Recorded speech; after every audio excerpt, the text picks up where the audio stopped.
जय श्री राम दोस्तों, आप देख रहे हैं YouTube चैनल ज्ञान स्टार प्लस। तो दोस्तों, आप सभी का हार्दिक स्वागत और अभिनंदन।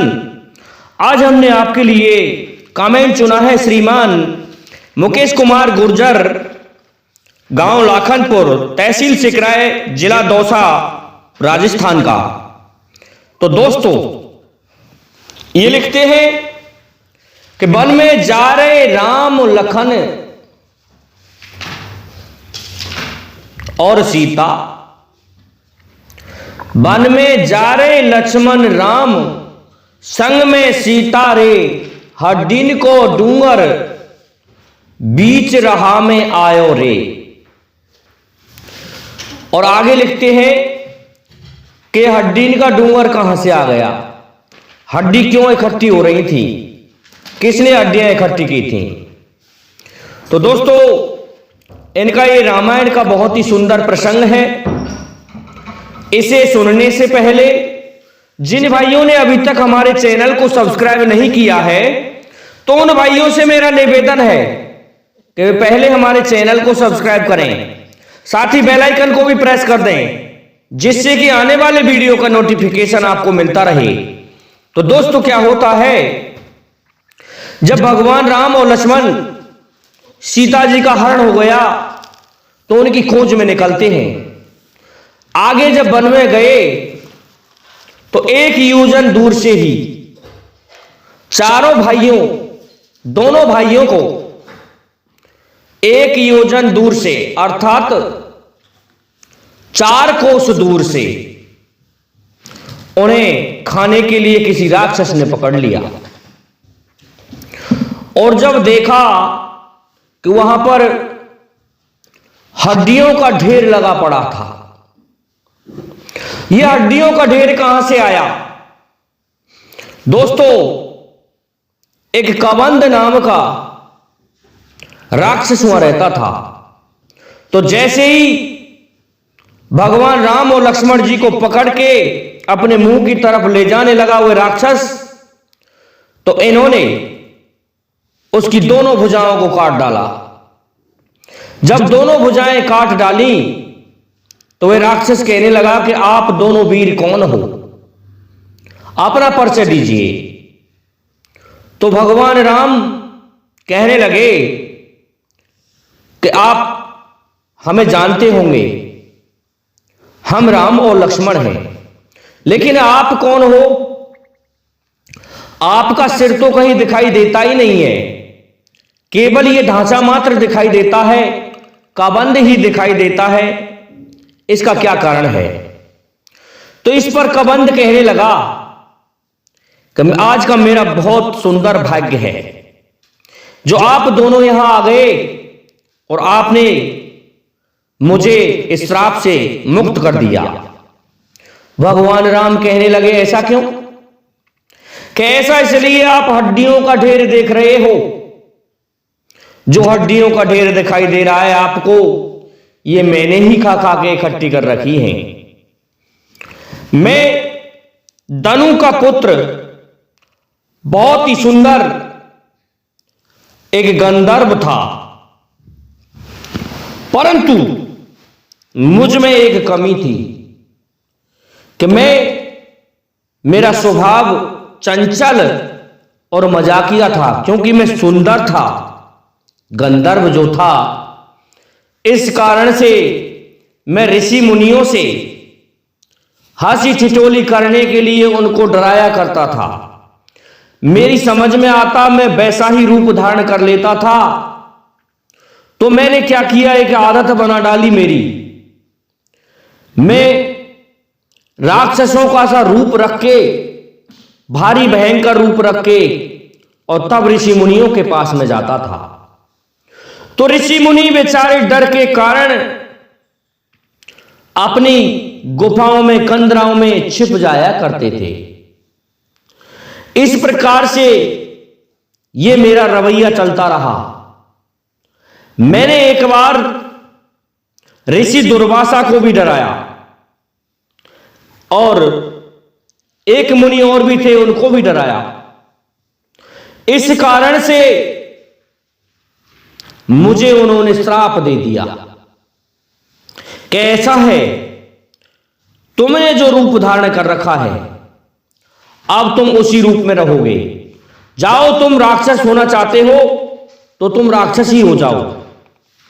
तो मुझे वह श्राप लग गया और मैं एक बहुत भारी भयंकर राक्षस हो गया। राक्षस होने के कारण मैंने आतताईपन उठा लिया। एक बार मेरा इंद्र से सामना हो जाता है तो इंद्र ने कोपित होकर के मुझ में वज्र मारा और उस वज्र के लगने के कारण मेरा सिर मेरे कबंध में धंस गया, मेरे ढांचे में धंस गया। इस कारण से फिर भी मेरी मृत्यु नहीं हुई। तो मैंने देवराज इंद्र से कहा कि हे देवराज, आप मेरा कोई उपाय कीजिए। मैं राक्षस नहीं हूं, मैं गंधर्व हूं, लेकिन मुझसे ये गलती हुई कि मैंने ये रूप धारण किया और मुझे श्राप मिल गया। इस कारण मैं राक्षस जैसे शरीर में रह गया और आपने और भी बुरा कर दिया। अब मैं भोजन कैसे करूंगा, मुझे ये बताइए। तो इस पर इंद्र ने मेरी भुजाओं को एक एक योजन की बना दिया।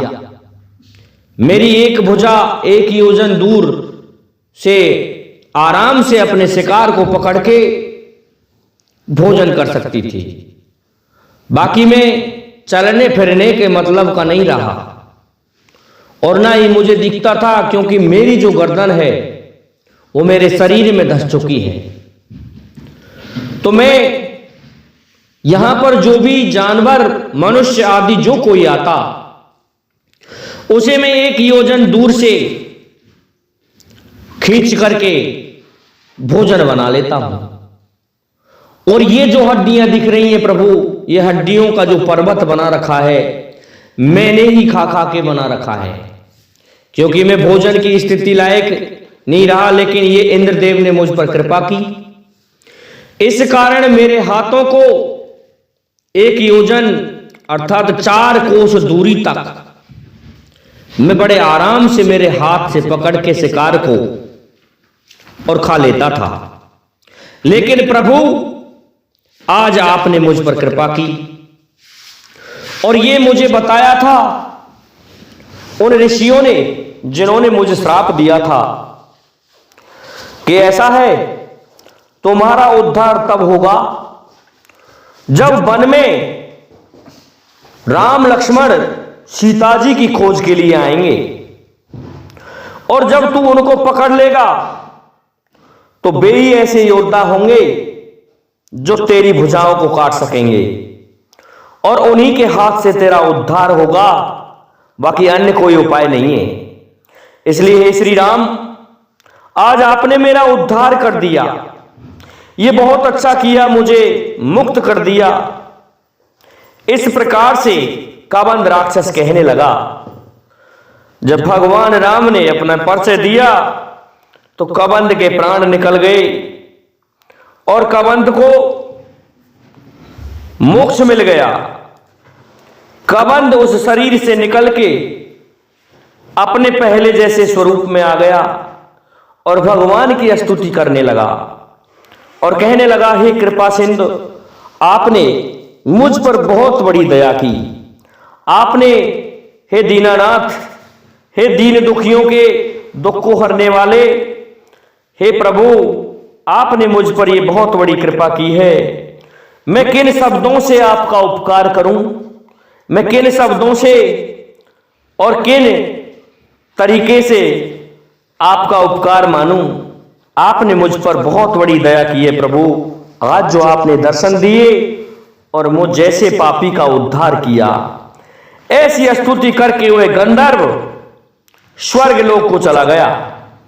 तो श्रीमान मुकेश कुमार गुर्जर जी, आपका ये प्रसंग रामायण में उस जगह से है। तो वन में जा रहे लक्ष्मण राम, संग में सीता रे, हड्डीन को डूंगर बीच रहा में पायो रे। दोस्तों डूंगर से मतलब होता है पर्वत से, पहाड़ से। तो वो जो हड्डियों का ढेर पर्वत जो लगा हुआ था वह कबंध राक्षस ने लगा रखा था। तो दोस्तों आज के लिए इतना ही काफी है। मैं समझता हूं आपको हमारा यह वीडियो अच्छा लगा होगा, इसलिए अब आप सभी से मेरा निवेदन है कि आप हमारे चैनल को और हमारे इस वीडियो को लाइक, शेयर और सब्सक्राइब करें। साथ ही बेल आइकन को भी प्रेस कर दें, जिससे कि आने वाले वीडियो का नोटिफिकेशन आपको मिलता रहे। दोस्तों जय हिंद, जय भारत, जय जय श्री राधे, जय जय श्री राम।